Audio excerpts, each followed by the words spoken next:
Traditional classification of preposition हा chapter सुरू केला होता. हा चॅप्टर खूप लेंदी असल्यामुळे काल आपण त्याचे जे कंटेंट आहे त्यातले आपण पहिले 6 पॉईंट कव्हर केले होते. जे होते सिंपल अँड कंपाऊंड प्रपोजिशन म्हणजे काय, कॅटेगोरिकल अँड कंडिशनल प्रपोजिशन म्हणजे काय, मग आपण क्वालिटी चेक केल्या, क्वांटिटी चेक केल्या, नंतर क्वालिटी अँड क्वांटिटीचं मिक्सचर म्हणजे आपण फोर क्लासिफिकेशन ऑफ प्रपोजिशन बघलं, आणि नंतर शेवटचा पॉईंट होता सिंग्युलर प्रपोजिशन. आज आपण काय करणार आहोत तर 7वा पॉईंट बघणार आहोत, ज्याचं नाव आहे reduction of sentences to logical form. हा पॉईंट तुमच्या दृष्टीने खूप महत्वाचा आहे, कारण लॉजिकमध्ये आपल्याला जो क्वेश्चन पेपरमध्ये क्वेश्चन नंबर 3 येतो, सिच्युएशनल क्वेश्चन, त्यामध्ये तुम्हाला डे टू डे लाईफ मधील वाक्य देण्यात येतील आणि ती वाक्य तुम्हाला लॉजिकल प्रपोजिशन मध्ये कन्वर्ट करायची असतील. तर ती कशा प्रकारे कन्वर्ट करायची या दृष्टीने पॉईंट नंबर 7 हा खूप महत्वाचा आहे. तर इकडे आता लक्षात घ्या, ज्यावेळी तुम्ही लॉजिकमध्ये एखादं वाक्य कन्वर्ट करणार आहात त्यावेळी आपण जर या चॅप्टरच्या सुरुवातीला बघितलं असेल, वाक्य असेल, कॅटेगोरिकल असेल, कंडिशनल असेल, तर ही एक गोष्ट लक्षात ठेवायची की लॉजिकमध्ये डे टू डे लाईफ मध्ये जी काही वाक्य असेल ते आपण कॅटेगोरिकल मध्येच कन्वर्ट करणार आहोत. याचा अर्थ काय, जे काही वाक्य असेल त्याची क्वांटिटी काय आहे, क्वालिटी काय ती अंडरस्टँड करायची आणि त्याप्रमाणे ते वाक्य युनिव्हर्सल अफर्मेटिव्ह असेल, युनिव्हर्सल निगेटिव्ह असेल, पर्टिक्युलर अफर्मेटिव्ह असेल किंवा पर्टिक्युलर निगेटिव्ह असेल, या 4 प्रकारच्या वाक्यामध्ये आपण कन्वर्ट करायचं आहे. म्हणजे नक्की कोणतं मोस्ट सुटेबल ऑप्शन आहे तो आपण सिलेक्ट करायचा आणि त्या प्रकारे आपण कन्वर्ट करायचंय. आता लक्षात घ्या, ट्रॅडिशनल लॉजिशियन काय म्हणतायत, तर कॅटेगोरिकल प्रपोजिशन काय करतो, तर सब्जेक्ट किंवा प्रेडिकेट अफर्म करतो किंवा डिनाय करतो, प्रेडिकेट अफर्म करतो किंवा डिनाय करतो. तीच गोष्ट लॉजिकल प्रपोजिशन करणार आहे. त्यामुळे आपण काय करायचंय, एखादं वाक्य कन्वर्ट करताना त्या सब्जेक्ट काय आहे, कोपुला काय आहे, प्रेडिकेट काय हे आपल्याला आयडेंटिफाय करावं लागेल आणि ते जी खाली जी काय ऑर्डर दिलेली आहे बघा, order of constituents of preposition, तिकडे जी काय ऑर्डर दिलेली आहे, जो काही क्रम दिलेला आहे त्या क्रमाने आपल्याला लावावं लागेल. त्याचबरोबर त्या वाक्याची क्वांटिटी काही आपल्याला अंडरस्टँड करावी लागेल आणि त्या क्वांटिटी प्रमाणे साइन ऑफ क्वांटिटी किंवा वापरावं लागेल. साइन ऑफ क्वांटिटी म्हणजे काय, तर वाक्याची सुरुवातीला आपण काल बघितलं होतं, युनिव्हर्सल अफर्मेटिव्ह असेल तर ऑल ने सुरुवात होते, युनिव्हर्सल निगेटिव्ह असेल तर नो ने सुरुवात होते, किंवा पर्टिक्युलर अफर्मेटिव्हला सम आणि पर्टिक्युलर निगेटिव्हला सम, त्यानंतर कोपुला, नंतर नॉट, अशा प्रकारे आपल्याला ती गोष्ट अरेंज करावी लागणार आहे. त्याचबरोबर एक गोष्ट लक्षात ठेवा, ज्यावेळी आपण वाक्य कन्वर्ट करणार आहोत त्यावेळी वाक्याचा अर्थ आपल्याला बदलायचा नाही, अर्थ तोच ठेवायचा आहे, फक्त या क्रमाने ती वाक्यामधील जे काही घटक असतील ते आपल्याला अरेंज करावे लागतील. अजून एक गोष्ट ट्रॅडिशनल लॉजिशियन आपल्याला सांगतात की ज्यावेळी तुम्ही कन्वर्ट करणार आहात त्यावेळी लक्षात ठेवायचं, जर वाक्य सिंग्युलर प्रपोजिशन असेल, म्हणजे जे वाक्य आहे ते वन डेफिनाइट सब्जेक्ट संदर्भात असेल, तर अशा वेळी ते सिंग्युलरच राहणार आहे. अशा ठिकाणी तुम्ही ऑल, सम किंवा नो यांचा वापर करायचा नाही. याच्यातला पुढचा पॉईंट आहे कोपुला. आता कोपुला म्हणजे आपल्याला बेसिकली काय ते माहित आहे, पण आता कन्व्हर्जन करताना नक्की काय करायचं ते बघा. तर महत्वाचं आहे, copula must be in present tense. याचा अर्थ एम इज आर मध्येच कोपुला असला पाहिजे. जो काही कंबायनिंग एलिमेंट आहे तो एम इज आर मध्येच असेल. दुसरी गोष्ट, any reference to the time must be shown by predicate. याचा अर्थ लक्षात घ्या, आपण 2 गोष्टी फॉलो करणार आहोत. पहिली गोष्ट आहे, वाक्याचा अर्थ बदलता कामा नये, म्हणजे वाक्याचा आपण काळ पण बदलणार नाही आहोत, तरी पण आपल्याला कोपुला हा प्रेझेंट टेन्स मध्ये ठेवायचा आहे. तो कसा करायचा, लक्षात ठेवा, सब्जेक्ट नंतर आपण कोपुला प्रेझेंट टेन्स मध्ये वापरणार आहोत आणि त्यानंतर जो काही रेस्ट ऑफ द मटेरियल असेल ज्यामध्ये त्या वाक्याचा काळ पण आला, टेन्स पण आला, तो आपण प्रेडिकेट मध्ये दाखवणार आहोत. एक्झाम्पल बघा, Ramanujan was a great mathematician. आता वाक्य आपल्याला पास्ट टेन्स मध्ये वॉज बघून लक्षात आलं असेल. आपण काय करायचंय, कन्व्हर्जन करताना पहिल्यांदा कोपुला ऍड केला, Ramanujan is a person who was a great mathematician. म्हणजे काय, रामानुजन ही अशी व्यक्ती आहे जी एक महान गणित तज्ञ किंवा गणितशास्त्री होती. जिकडे आपण काय केलं, पहिली जी अट होती कोपुला प्रेझेंट टेन्स मध्ये हवाय ती सॅटिस्फाय केली, plus who was a great mathematician म्हणजे वॉज नंतर जो काही पार्ट होता तो सगळा पार्ट आपण प्रेडिकेट मध्ये शिफ्ट केल्यामुळे काय झालंय, त्या वाक्याचा जो काही ओरिजिनल मिनिंग होता, ओरिजिनल टेन्स होता, ते पण आपण मेंटेन केलेलं आहे. आता लक्षात ठेवा, रामानुजन ही व्यक्ती होती पण आपण पर्सन ऍड केलं. त्याच प्रकारे जर एखादी वस्तू असेल तर आपण थिंग किंवा टाइम असेल तर जी काही गोष्ट असेल त्याप्रमाणे सुटेबल गोष्टी आपल्याला ऍड करायची आहे. आता मी जे काही वाक्याचं कन्व्हर्जन केलंय ते तुमच्यावर बाइंडिंग नाही, तुम्ही स्वतःचं वेगळं कन्व्हर्जन करू शकता. पण एक गोष्ट लक्षात ठेवा, जर तुम्ही रूल्स फॉलो केले, म्हणजे कोपुला प्रेझेंट टेन्स मध्ये ठेवला, प्लस वाक्याचं मिनिंग चेंज न करता ते लॉजिकल फॉर्म मध्ये आणलं असेल, तर तुम्हाला 100% मार्क मिळतील, याची गॅरंटी मी देतो. फक्त एक करायचंय, हे जे काही बेसिक रूल आहेत ते तुम्हाला फॉलो करावे लागतील. पुढचा पार्ट बघूया, क्वालिफाईंग क्लॉज. आता क्वालिफाईंग क्लॉजचा अर्थ लक्षात घ्या, प्रत्येक वाक्यामध्ये सब्जेक्ट आणि प्रेडिकेट असतो, पण काही वेळा एक क्लॉज असा असतो की थोडी माहिती अशा प्रकारची असते ती तुमच्या सब्जेक्टला क्वालिफाय करायचं काम करते. म्हणजे नक्की सब्जेक्ट काय असू शकतो, सब्जेक्ट मध्ये काय येईल हे रिस्ट्रिक्ट करण्याचं काम एक पर्टिक्युलर इन्फॉर्मेशन करते. त्यानंतर मग वाक्यात कोपुला असेल आणि प्रेडिकेट असेल, अशा प्रकारच्या इन्फॉर्मेशनला आपण क्वालिफाईंग क्लॉज म्हणतो. क्वालिफाईंग क्लॉजचे 2 प्रकार आहेत. पहिला प्रकार आहे a clause which qualifies the subject term, म्हणजे नक्की सब्जेक्ट काय हे सांगणारी असेल, आणि दुसरा प्रकार असेल a clause which qualifies the predicate term, म्हणजे नक्की प्रेडिकेट काय असेल हे सांगणारी असेल. आता याच्यासाठी तुम्हाला त्या वाक्याचा अर्थ समजून घेणं आवश्यक आहे. कारण जरी आपण म्हटलं logic is a formal science, जे आपण फर्स्ट लेक्चर पासून म्हणतोय ते लक्षात घ्या. आता आपण डे टू डे लाईफ मधील वाक्यांसंदर्भात बोलणार आहोत. त्यामुळे लक्षात घ्यायचंय त्या वाक्याचा अर्थ लक्षात घ्यायचा. जर तुम्ही अर्थ समजून घेतला तरच तुम्ही ते लॉजिकल प्रपोजिशन मध्ये कन्वर्ट करू शकाल. ज्यावेळी कन्व्हर्जन होईल त्यानंतर मग आपण logic as a formal science फॉर्मवरच डिपेंडेड जो काही इन्फरन्स असेल तो काढता येईल. पण ऍज ऑफ नाव आपल्याला त्या वाक्याचा मिनिंग लक्षात घ्यावा लागेल. त्याचवेळी त्याची क्वांटिटी काय क्वालिटी काय सगळं आपल्याला लक्षात येईल. तर पहिलं एक्झाम्पल बघूया, जे असेल क्वालिफाईंग क्लॉज ऑफ सब्जेक्ट टर्मचा. No revolutionary will be followed unless he is courageous. आता बेसिकली वाक्य काय आहे बघा, तर रिव्होल्युशनरी हा सब्जेक्ट आहे आणि फॉलोइंगची जी काही प्रोसेस आहे ते आहे प्रेडिकेट. पण इकडे यांनी काय केलं, ही इज करेजियस हे जे अनलेस ही इज करेजियस जे काही वापरलेलं आहे ते फॉलोइंग संदर्भात नाही, रिव्होल्युशनरी संदर्भात आहे. म्हणजे काय, जो कोण क्रांतिकारक आहे त्याच्यात जर धाडस असेल तरच त्याला लोक फॉलो करतील. जर जो काही उठाव करण्याचा क्रांती करण्याचा प्रयत्न करतोय तो माणूस जर घाबरत असेल तर लोक त्याला फॉलो करणार आहेत का, नाही. याचा अर्थ काय, अनलेस इज करेजियस हा जो काही वाक्याचा पार्ट आहे तो रिव्होल्युशनरी म्हणजे सब्जेक्टला क्वालिफाय करण्याचा प्रयत्न करतोय. येते लक्षात. पण अशा प्रकारचा जो काही वाक्याचा भाग असेल जो क्वचितच येतो, काही एक्सेप्शनल केसेसमध्ये अशा प्रकारचा पार्ट एक्झामच्या वेळी पण ऍड केला, तो अदरवाईज करत नाही. तर अशा प्रकारचा जो काही पार्ट असेल जो सब्जेक्टला क्वालिफाय करतोय, सब्जेक्ट म्हणजे नक्की काय हे सांगतोय, त्याला आपण सब्जेक्टच्या संदर्भात क्वालिफाईंग क्लॉज म्हणतोय. आता अजून एक गोष्ट नोटीस करा, या वाक्याची सुरुवात नो ने झालेली आहे. याचा अर्थ काय, तर वाक्य जर युनिव्हर्सल अफर्मेटिव्ह असेल तर सुरुवात ऑल ने होते आणि वाक्य जर युनिव्हर्सल निगेटिव्ह असेल तर सुरुवात नो ने होते.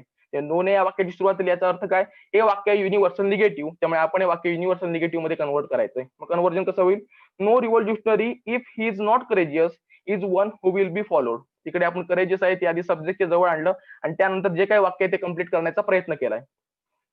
आता दुसरं एक्झाम्पल बघा, when a clause which qualifies the predicate term. आता प्रेडिकेट टर्मला क्वालिफाय करणं म्हणजे काय, तर वाक्याचा अर्थ लक्षात घ्या तर तुमच्या ही गोष्ट लक्षात येईल.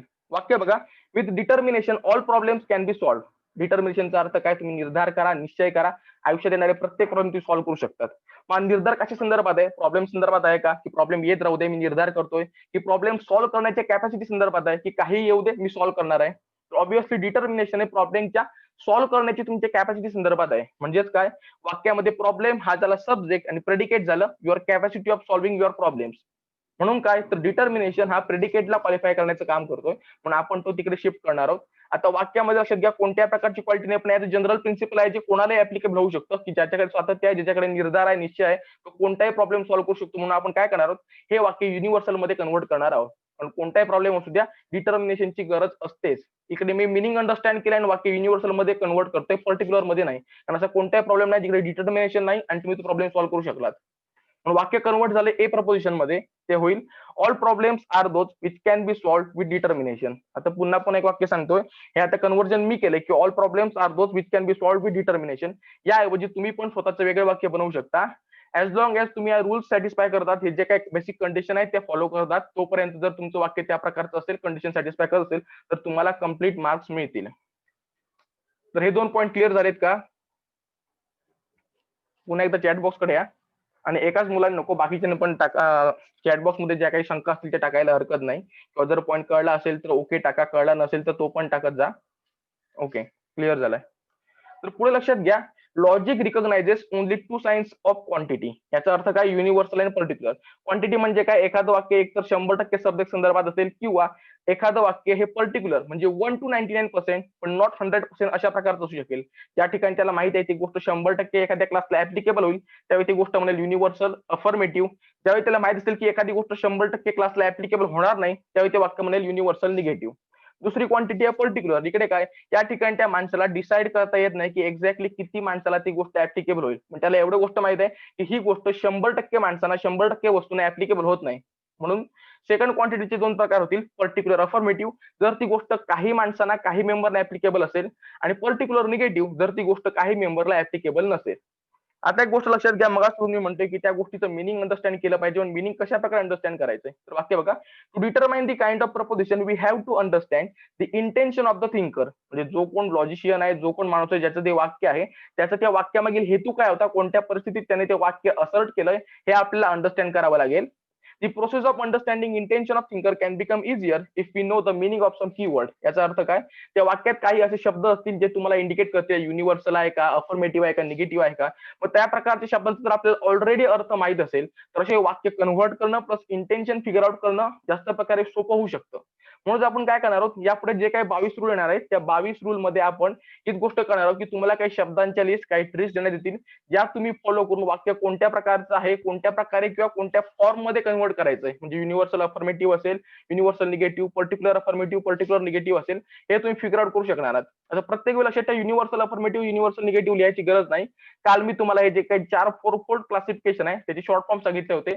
युनिव्हर्सल अफर्मेटिव्ह असेल तर ए, युनिव्हर्सल निगेटिव्ह असेल तर ई, त्याच्यानंतर पर्टिक्युलर अफर्मेटिव्ह साठी आय आणि पर्टिक्युलर निगेटिव्ह साठी ओ, ही कॅपिटल लेटरचा पण तुम्ही वापर करू शकता. आता आपण पुढच्या पॉईंटकडे जातोय. फर्स्ट रूल कडे जाऊया. फर्स्ट रूल मध्ये बघा तुम्हाला शब्दांची लिस्ट लिहिली आहे. All, every, each, any affirmative sentences containing these words are to be brought to the form of a proposition. याचा अर्थ लक्षात घ्या, ज्या ज्यावेळी वाक्याची सुरुवात ही ऑल किंवा एव्हरी किंवा इच किंवा एनी अशा प्रकारच्या शब्दाने होईल, त्याच्यावेळी ते वाक्य युनिव्हर्सल अफर्मेटिव्ह आहे असं मानायचंय आणि ते त्याच क्वालिटीमध्ये म्हणजे ए मध्ये कन्व्हर्ट करायचं आहे. याचं कारण बघा, ऑल म्हणजे आपल्याला माहित आहे युनिव्हर्सल अफर्मेटिव्हची वाक्य ऑलने सुरू होतात, पण एव्हरी, इच, एनी याचा अर्थ काय, एव्हरीचा अर्थ होतो प्रत्येक. मी जर सांगितलं की एबीसी नावाचं जे काही असाइनमेंट आहे ते प्री लॉ फर्स्ट इयरच्या प्रत्येक विद्यार्थ्याने म्हणजे एव्हरी स्टुडंटने कम्प्लीट करून आणायचं आहे. याचा अर्थ काय झाला, तुमच्या क्लासमध्ये जेवढे मेंबर असतील त्या प्रत्येकाने ती गोष्ट केली पाहिजे, म्हणजेच क्वांटिटी जी काय आहे ती 100% बनली. कारण काय, एव्हरीचा अर्थ प्रत्येक मेंबर जो काही क्लासमध्ये आहे त्याला ती गोष्ट ऍप्लिकेबल होते. इचच्या बाबतीत आणि बाबतीत तीच गोष्ट आहे. त्यामुळे लक्षात घ्या, ज्या ज्यावेळी अफर्मेटिव्ह वाक्य असेल आणि त्याची सुरुवात ऑल, एव्हरी, इच, एनी यापैकी कोणत्याही शब्दाने झाली असेल, त्यावेळी ते वाक्य युनिव्हर्सल अफर्मेटिव्ह मध्येच कन्व्हर्ट करायचं आहे. एक्झाम्पल बघा, every man is responsible for his action. प्रत्येक माणूस त्याचे जे काही कृत्य आहेत, जे काही कृत्य त्यासाठी जबाबदार असणार आहे. आपण काय करणार, एव्हरी काढून टाकून वाक्याची सुरुवात ऑल ने करायची. ही सर्वात महत्वाची गोष्ट आहे, लक्षात घ्या. तुम्हाला क्वांटिटी किंवा क्वालिटी समजली की नाही आम्हाला कसं समजेल, तर युनिव्हर्सल अफर्मेटिव्ह म्हटल्यानंतर ऑल ने सुरुवात, युनिव्हर्सल निगेटिव्ह म्हटल्यानंतर नो ने सुरुवात, त्याच प्रकारे पर्टिक्युलर मध्ये सम ने सुरुवात. मग त्या शब्दाने सुरुवात होणं गरजेचंच आहे. कारण काय, आपण बेसिकली जी काय order of constituent of preposition बघितली तिकडे मी स्पेसिफिकली सांगितलेलं आहे की सब्जेक्टच्या सुरुवातीला साइन ऑफ क्वांटिटी येईल, नंतर सब्जेक्ट, मग कोपुला, मग प्रेडिकेट. म्हणून आपण काय केलंय, एव्हरी वरनं आपलं लक्षात आलंय की हे जे काही वाक्य आहे ते पर्टिक्युलर युनिव्हर्सल अफर्मेटिव्ह आहे, म्हणून आपण काय केलंय, ऑल ने सुरुवात केली. पुढे बघा, every man is responsible for his on action. आता एव्हरी मॅन इकडे सिंग्युलर आहे, पण ज्यावेळी आपण क्लासचा विचार करतो तेव्हा मॅनचं मेन होईल. हे आता बेसिक इंग्लिश आहे. त्यानंतर पुढे इजचं आर झालं, वाक्य जे काय आहे ते ऍज इट इज घेतलेलं आहे. All men are responsible for their action. पण आता विचार करा, ऑल, एव्हरी, इच, एनी हे जर निगेटिव्ह सेन्स मध्ये आले तर काय करायचं. लक्षात घ्या, when in negative sense subject term is qualified by above quantity signs, they are to be brought to the logical form of O proposition. आता लक्षात घ्या, जर ऑल हा जर निगेटिव्हने आला असेल तर मात्र आपण त्याला पर्टिक्युलर मध्ये कन्व्हर्ट करतोय, युनिव्हर्सल मध्ये नाही. याचं कारण लक्षात घ्या, ऑल नॉटचा अर्थ सम नॉट असा होतोय. म्हणजे बघा, ऑल, एव्हरी, इचचं मी एक्झाम्पल घेतो. जी काय गोष्ट मी आता सांगणार आहे ही गोष्ट प्रत्येकाला समजेलच असं नाही. याचा अर्थ काय, 100% क्लासमध्ये जेवढी मुलं आहेत त्यापैकी कोणालाच समजणार आहे असं त्याचा अर्थ आहे का, ऑब्व्हियसली नाही. याचा अर्थ काय, क्लासमध्ये अशी काही मुलं आहेत ज्यांना ही गोष्ट समजणार नाही, काही मुलं आहेत ज्यांना ती गोष्ट समजेल, पण मी एक्सप्रेस एकाच वाक्याने कशी करतोय, मी आता जे काही सांगणार आहे ते प्रत्येकाला समजेलच असं नाही. तीच गोष्ट ऑल नॉटच्या संदर्भात, एव्हरी नॉटच्या किंवा इच नॉट, एनी नॉटच्या संदर्भात होते. म्हणून वाक्य बघा, all that glitters is not gold. म्हणजे काय, प्रत्येक चमकणारी गोष्ट सोनं नसते. याचा अर्थ असे आहे का, सोनं पण स्वतः, सोन्याला पण स्वतःची चमक आहे. प्रत्येक चमकणारी गोष्टीला सोनं म्हणायचंच नाही, मौल्यवान म्हणायचंच नाही असं आहे का, नाही.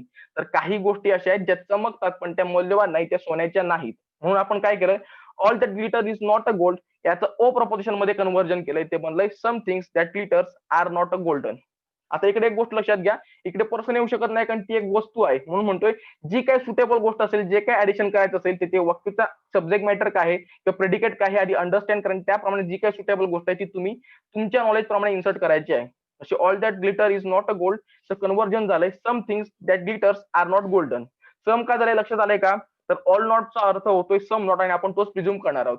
कारण मी आपण सांगितलं सगळ्यालाच समजेल असं नाही, याचा अर्थ प्रत्येकाला समजत नाही असं होत नाही, काहींना समजतोय काहींना समजत नाही. तोच रूल ऍप्लिकेबल होईल एव्हरी, इच आणि एनीला. अजून एक एक्झाम्पल बघा, not every one will understand you. आता याचा अर्थ काय, प्रत्येक माणूस तुम्हाला समजूनच घेईल असं नाही. याचा अर्थ असा आहे का, तुमच्या आयुष्यात असा एकही माणूस नाही जो तुम्हाला समजू शकत नाही, ऑब्व्हियसली नाही. म्हणून काय, नॉट एव्हरी वनचा आपण अर्थ काय घेणार, सम पर्सन. आता इकडे सुटेबल काय होईल, इकडे समथिंग होऊ शकेल का, एखादी गोष्ट तुम्हाला समजून घेते, समजून घेत नाही, ऑब्व्हियसली नाही. मग आपण काय केलंय, some persons are not those who will understand you. Suitable होतो व्यक्ती म्हणून आपण व्यक्ती ऍड केला, प्लस मी त्याची क्वांटिटी आयडेंटिफाय केली. कसं समजणार आहे, तर सब्जेक्टच्या आधी मला क्वांटिटीचा साइन ऍड करावा लागेल, जो मी ऍड केला सम, आणि वाक्य बनलं some persons are not those who will understand you. म्हणजे ऍट द एंड एक गोष्ट लक्षात घ्या, ऑल, एव्हरी, इच, एनी ज्यावेळी अफर्मेटिव्ह वाक्यामध्ये येतील त्यावेळी ते वाक्य बनेल युनिव्हर्सल अफर्मेटिव्ह, आणि ज्यावेळी ते निगेटिव्ह वाक्यामध्ये येतील त्यावेळी ते वाक्य बनेल पर्टिक्युलर निगेटिव्ह. पुढच्या रूल कडे जाऊया का? हा रूल क्लिअर झालाय?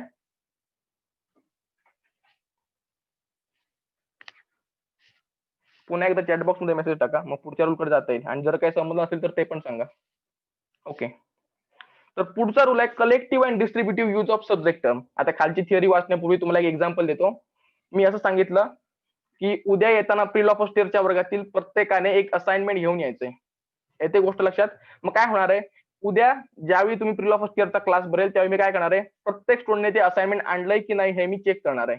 क्वांटिटी युनिव्हर्सलच आहे, पण ती जी काय क्वांटिटी जो काही ऍप्लिकेशन ऑफ टर्म आहे तो डिस्ट्रीब्युटिव्ह आहे. म्हणजे प्रत्येक मुलाकडनं मी असाइनमेंट आहे की नाही चेक करणार आहे. ऍज कम्पेअर टू म्हणतोय कॉलेजमध्ये एबीसी नावाचं फंक्शन आहे आणि ते फंक्शन कम्प्लिटली मॅनेज करायची जबाबदारी प्री लॉ फर्स्ट इयरची आहे. आता पण रेफरन्स तुमच्याच वर्गाला आहे, फक्त फरक एवढा आहे की आता तुम्ही ऍज अ टीम काम करणार आहात, इंडिव्हिज्युअली काम करणार नाही आहात. कारण पूर्ण फंक्शन तुम्ही मॅनेज ऍज अ ग्रुप किंवा ऍज अ क्लास किंवा ऍज अ टीम करणार आहात. मग ज्यावेळी एखादी टर्म असेल त्याचा वापर अशा दोन प्रकारे होऊ शकतो. एक तर त्याचा रेफरन्स हा इच मेंबर ऑफ क्लास संदर्भात सेपरेटली असू शकतो, किंवा त्याचा reference as a group as a team असू शकतो. म्हणून बघा, कलेक्टिव्ह यूज म्हणजे काय? A term is set to be collectively use when an attribute applies to all member of the class. याचा अर्थ काय, जी काही क्वालिटी आहे ती as a group as a team ज्यावेळी त्या क्लासला ऍप्लिकेबल होते त्यावेळी त्याला आपण कलेक्टिव्ह म्हणतो. मग डिस्ट्रीब्युटिव्हचा अर्थ काय? A term is set to be used distributively when an attribute applies to each member of class separately. याचा अर्थ काय, वाक्य तेच असेल पण त्या वाक्यातली जी काही ऍट्रिब्यूट आहे, जी काही माहिती ज्याला द्यायची आहे ती माहिती त्या क्लासमधील प्रत्येक मेंबरला सेपरेटली अप्लाय होणार आहे. आता एक गोष्ट लक्षात घ्या, जर वाक्य अफर्मेटिव्ह असेल तर कलेक्टिव्ह डिस्ट्रीब्युटिव्हचा काही प्रॉब्लेम येत नाही, तुम्ही ते वाक्य युनिव्हर्सल अफर्मेटिव्ह मध्ये कन्वर्ट करणार आहात. पण जर वाक्य निगेटिव्ह असेल तर अशा वेळी मात्र कलेक्टिव्ह डिस्ट्रीब्युटिव्हचा फरक पडतो. मग त्यावेळी जर वाक्य कलेक्टिव्ह असेल तरच तुम्ही ते वाक्य युनिव्हर्सल निगेटिव्ह मध्ये कन्वर्ट करू शकता, आणि जर ते वाक्य डिस्ट्रीब्युटिव्ह असेल तर तुम्हाला ते वाक्य पर्टिक्युलर निगेटिव्ह मध्ये कन्वर्ट करावं लागेल. आता असं ऐकून समजणार आहे, आपण एक्झाम्पल घेऊया. पहिलं एक्झाम्पल अफर्मेटिव्हचं मी एकच घेतोय. All great leaders care for national good. याचा अर्थ काय, जे कोण महान नेते आहेत, तो जर खरंच मान असेल तर तो देशाच्या हिताचा आधी विचार करणार आहे. मग इकडे जरी त्यांनी कलेक्टिव्हली घेऊ दे, डिस्ट्रीब्युटिव्हली घेऊ दे, वाक्याची सुरुवात ऑल नाही झालेली आहे, वाक्य अफर्मेटिव्ह आहे आणि त्याच्यात कुठेही तुम्हाला निगेशन दिसत नाही, म्हणून आपण सिंपल ते वाक्य कन्वर्ट केलं युनिव्हर्सल अफर्मेटिव्ह मध्ये. All great leaders are those who care for national good. पण आता निगेटिव्ह कडे येऊया. आता एक गोष्ट लक्षात घ्या, निगेटिव्ह वाक्य कलेक्टिव्ह आहे की डिस्ट्रीब्युटिव्ह आहे हे समजून घेण्यासाठी आपण काय करायचं, ते सिच्युएशन इमॅजिन करायची ज्यावेळी किंवा ज्या परिस्थितीमध्ये त्या माणसाने ते वाक्य म्हटलेलं आहे. एक्झाम्पल बघा, not all the perfumes of Arabia can sweeten this little hand. आता ही गोष्ट तुम्हाला जनरली वाचून समजणार नाही, मग एक सिच्युएशन लक्षात घ्या. कन्सिडर करा, तो थिंकर आहे, तो एक लवर आहे, तो एका लेडी संदर्भात हे वाक्य म्हणतोय तिला इम्प्रेस करण्यासाठी. आता वाक्य बघा, not all the perfumes of Arabia can sweeten this little hand. आता तर लिटरली असं करणार आहे का की प्रत्येक परफ्यूम टेस्ट करणार आहे, नंतर म्हणणार आहे स्वीट झालं नाही झालं, दुसरा परफ्यूम चेक कर, तिसरा परफ्यूम चेक कर? ऑब्व्हियसली नाही. तो इम्प्रेस करण्यासाठी एक जनरल स्टेटमेंट करतोय की कोणताही परफ्यूम घ्या, हा हँड स्वीटन करू शकत नाही. याचा अर्थ काय, याने इकडे परफ्यूम ही जी काही टर्म आहे आणि नॉट नॉट ऑल ही जी काही टर्म आहे ती ऍज अ कलेक्टिव्हली वापरलेली आहे. कारण काय, फक्त इम्प्रेस करणं महत्वाचं आहे, परफ्यूम टेस्टिंग नाही. म्हणून आपण काय केलं, हे वाक्य जे होतं ते युनिव्हर्सल निगेटिव्ह मध्ये आपण कन्वर्ट केलं की no perfume Arabia is that which can sweeten this hand. येते लक्षात? पण ऍज कम्पेअर टू दुसरं एक्झाम्पल बघा, not all the perfumes of Arabia have good fragrance. इकडे आता एक्झाम्पल घेताना लक्षात ठेवा किंवा परिस्थिती बघा की एखादी लेडी आहे जी मार्केटमध्ये गेली, तिने वेगवेगळे परफ्युम्स ट्राय केल्यानंतर ती म्हणते की not all the perfumes of Arabia have good fragrance. याचा अर्थ असा आहे का की अरेबियामध्ये जे काही परफ्यूम आहेत ते सगळे खराब आहेत? ऑब्व्हियसली नाही. काही परफ्यूम आहेत जे तिने टेस्ट केले जे तिला खराब मिळालेत, काही चांगले असतील. म्हणून आपण काय करणार आहोत, या वाक्यामध्ये जी काही टर्म आहे ती वापरताना डिस्ट्रीब्युटिव्हली वापरलेली आहे. कारण काही सॅम्पल टेस्ट झाले, काही झाले नाहीत, आणि तिच्यामध्ये नॉट ऑलचा अर्थ सर्वच परफ्यूम अरेबियातले चांगले आहेत असं नाही. पण याचा अर्थ काय होतो, काही पार्ट असा आहे जो चांगला असू शकतो. म्हणून आपण काय करतोय, ओ प्रपोजिशन म्हणजेच पर्टिक्युलर निगेटिव्ह मध्ये कन्वर्ट करतोय. Some perfumes of Arabia are not things that have good fragrance. येते लक्षात? मग कलेक्टिव्ह डिस्ट्रीब्युटिव्ह काही असू दे, ऍज लॉंग एज जर ते अफर्मेटिव्ह असेल तर आपण युनिव्हर्सल अफर्मेटिव्ह मध्ये डायरेक्टली कन्वर्ट करू शकतो. पण जर ते वाक्य निगेटिव्ह असेल तर आपल्याला बघावं लागेल ते डिस्ट्रीब्युटिव्ह आहे की कलेक्टिव्ह आहे. जसं पहिलं एक्झाम्पल होतं नॉट ऑल परफ्युम्स, इकडे त्याने ऍज अ क्लास किंवा ऍज अ ग्रुप म्हणून परफ्यूमचा वापर केला होता फॉर द पर्पज ऑफ त्या माणसाला इम्प्रेस करण्यासाठी. म्हणून आपण काय केलं, ते युनिव्हर्सल निगेटिव्ह केलं कारण सगळे परफ्यूम त्याने कव्हर केले. ऍज कम्पेअर टू दुसरं जे एक्झाम्पल होतं जिकडे काही सॅम्पल टेस्ट झाले होते, काही दुकानात ती लेडी गेली, तिने चेक केल्यानंतर लक्षात आलं की परफ्यूम चांगले नाहीत. मग या ठिकाणी आपण काय केलं, इकडे जो रेफरन्स आहे तो individual member of class separately आहे, म्हणून हे जे वाक्य होते ते आपण पर्टिक्युलर निगेटिव्ह मध्ये कन्वर्ट केलं इन्स्टेड ऑफ युनिव्हर्सल निगेटिव्ह. पुढच्या रूल कडे जाऊया का? हा रूल क्लिअर झालाय?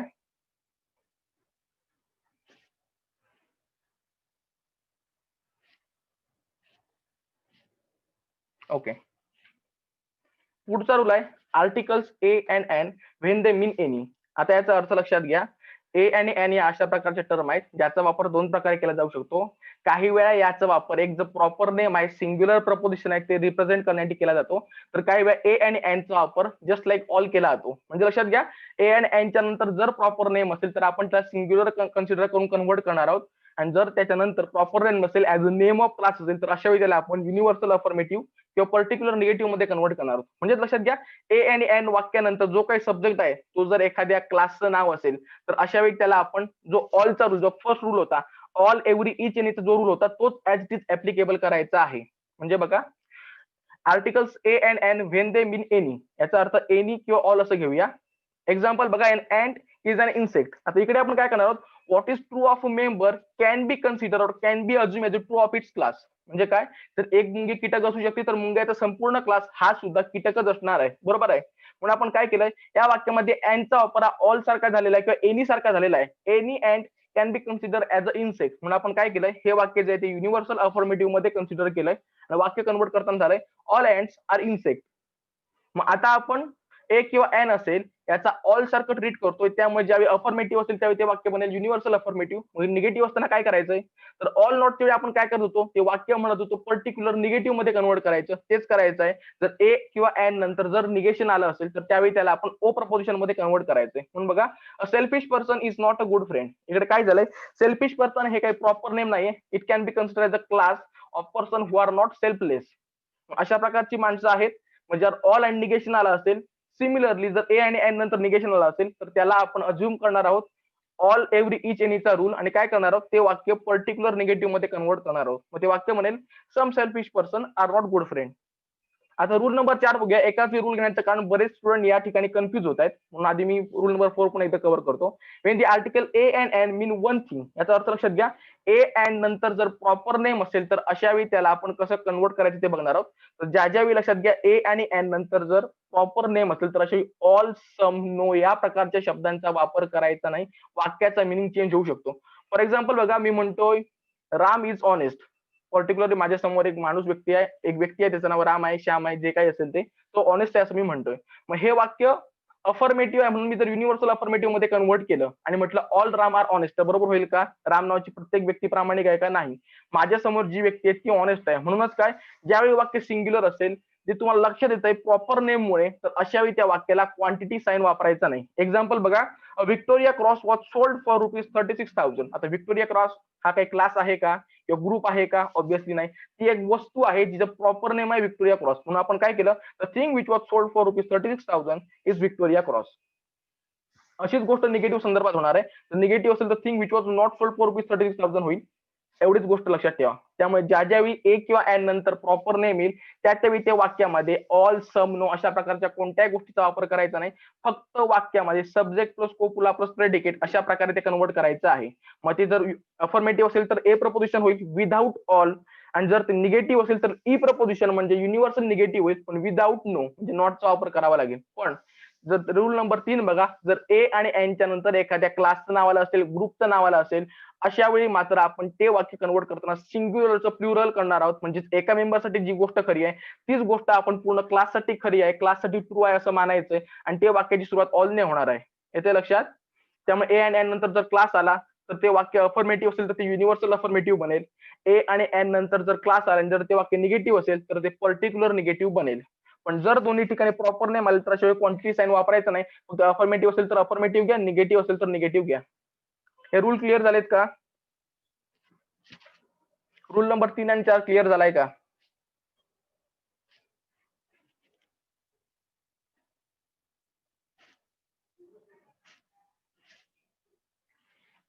तर पुढे जाऊया.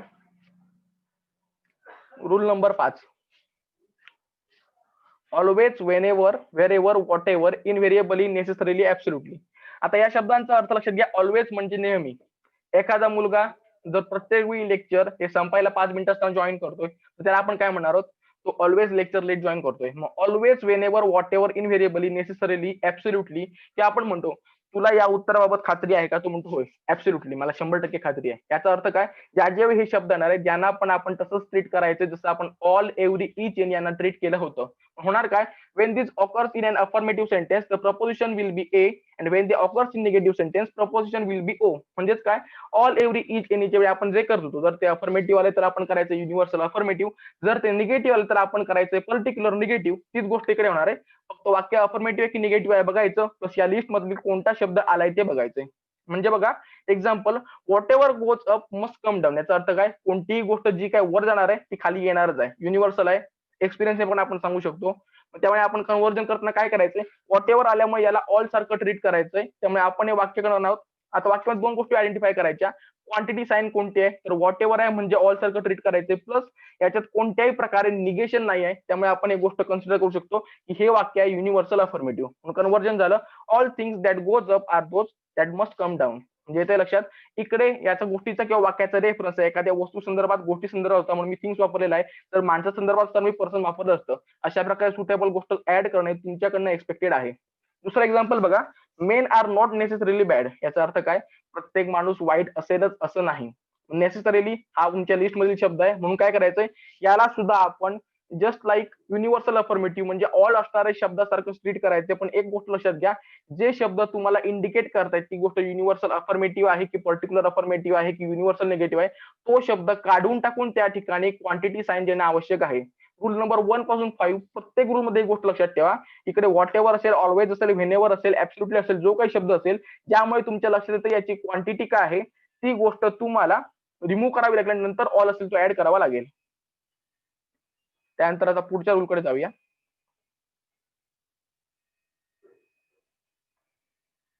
नेक्स्ट आहे rule number 6, no never not at all not a single. म्हणजे लक्षात ठेवा अशा प्रकारचे ज्या वाक्य येतील तर तुम्ही सुरुवातीलाच बघा नो दिलेला आहे. युनिव्हर्सल निगेटिव्ह मध्ये आपण प्रत्येक वेळी नो चा वापर करतो बरोबर आहे. मग त्याच प्रकारे never not at all not a single याचा अर्थ लक्षात घ्या. नॉट ऍट ऑल म्हणजे काय कोणी नाही एकही आहे. मग आता एक एक्झाम्पल घ्या, एका पर्टिक्युलर टॉपिकवर पहिला फर्स्ट इयरचं लेक्चर होतं, सर्वांनी ठरवलं लेक्चर बंक करायचं. मग टीचर वर्गात आले किंवा प्रोफेसर वर्गात आले त्याने बघितलं की एकही विद्यार्थी म्हणजे नॉट अ सिंगल स्टुडंट वर present in that particular class. याचा अर्थ काय वर्गामध्ये किती स्टुडंट होते 0. म्हणजेच काय ज्या ज्यावेळी निगेशन हे 100% असेल म्हणजेच 0 असेल त्यावेळी आपण त्याला युनिव्हर्सल निगेटिव्ह म्हणतो. त्यामुळे ज्या ज्यावेळी वाक्याची सुरुवात no never not at all not a single अशा प्रकारच्या शब्दाने होईल त्यावेळी आपण काय करायचंय ते वाक्य युनिव्हर्सल निगेटिव्ह मध्ये कन्वर्ट करायचंय. म्हणजे बघा when sentences consist of this expression are to be reduced to the form of e proposition म्हणजे universal negative. Example not a single member of crew was saved. याचा अर्थ लक्षात घ्या एक जहाज आहे जे ऍक्सिडेंट मध्ये आहे, काहीतरी अपघात झाला आणि त्या जहाजावर जे काही खलासी आहेत त्यातील एकही खलासी वाचवू शकले नाहीत, रेस्क्यू टीम वाचवू शकली नाही. याचा अर्थ काय सगळे खलासी मरण पावलेले आहेत. म्हणजेच काय एकही खलासी वाचला नाही म्हणजेच युनिव्हर्सल निगेटिव्ह. म्हणून आपण काय केलंय no member of the crew is one who was saved. येते लक्षात. पुढचा रूल कडे जाऊया. Rule number 7, most many a few certain almost all all but one several. आता या शब्दांच्या लिस्टमध्ये हे शब्द तुम्ही डे टू डे लाईफ मध्ये बऱ्याचदा वापरता. याचा अर्थ होतो पर्टिक्युलर. एक एक्झाम्पल देतो बघा, तुम्हाला मी लॉजिकची काही डे टू डे लाईफ मधील 10 ते 20 वाक्य दिलीत, तुम्हाला सांगितले 15 मिनिटात ती कन्वर्ट करा. आणि आम्ही काय केलं तर मीच भाषा आहे त्याला बाबा शेवटची 2 मिनिटं असताना विचारलं तुझं कंप्लीट झालंय का, तर तो काय सांगणार सर माझं ऑलमोस्ट कंप्लीट झालंय. मग आता ऑलमोस्टचा अर्थ काय त्याचं सगळं कंप्लीट झालंय नाही, किंवा त्याने काहीच केलं नाही असा अर्थ होतो का नाही. ऑलमोस्ट चालताय 1 to 99%. म्हणून काय मोस्ट असेल, मेनी असेल, फ्यू असेल, सर्टन असेल, ऑलमोस्ट असेल अशा प्रकारच्या वाक्यांना आपण पर्टिक्युलरचे साईन म्हणून कन्सिडर करायचंय. आणि त्यामुळे आपण काय करणार आहोत त्यांना पर्टिक्युलर अफर्मेटिव्ह किंवा पर्टिक्युलर निगेटिव्ह मध्ये कन्वर्ट करणार आहोत. याचा अर्थ अफर्मेटिव्ह सेंटेन्स म्हणजे बघा अफर्मेटिव्हचं example most houses in Japan are build from light material. याचा अर्थ काय जपानमधील प्रत्येक घरे लाईट मटेरियलचं आहे का नाही. जपानमध्ये बरीचशी घरं अशी आहेत जी लाईट मटेरियल पासून बनलेली आहेत कारण जपानमध्ये भूकंप होतो. म्हणून आपण काय करणार वाक्याची सुरुवात सम नाही करायची कारण मोस्टचा अर्थ होतोय काही 100% नाही बिटवीन 1 to 99%. वाक्य कन्वर्ट झालं some houses in Japan are buildings which are build from light material. Same thing negation संदर्भात निगेटिव्ह सेंटेन्स बघा all but one member of the picnic party did not return safe. याचा अर्थ काय जे काय पिकनिकला गेलेले त्यातले सर्वच मेंबर सुरक्षित आले असं नाही. येतं लक्षात सर्वच नाही याचा अर्थ काही सुरक्षित आले काही आलेले नाही. म्हणजेच हे सुद्धा पर्टिक्युलरच आहे.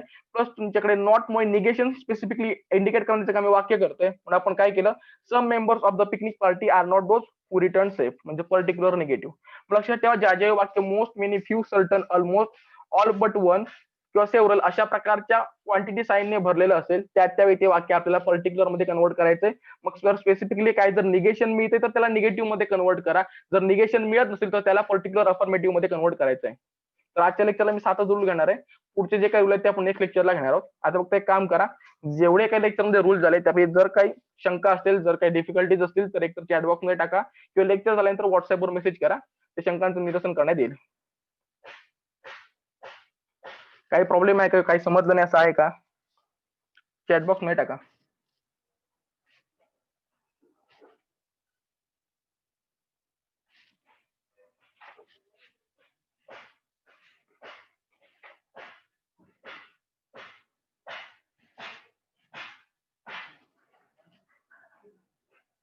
ओके.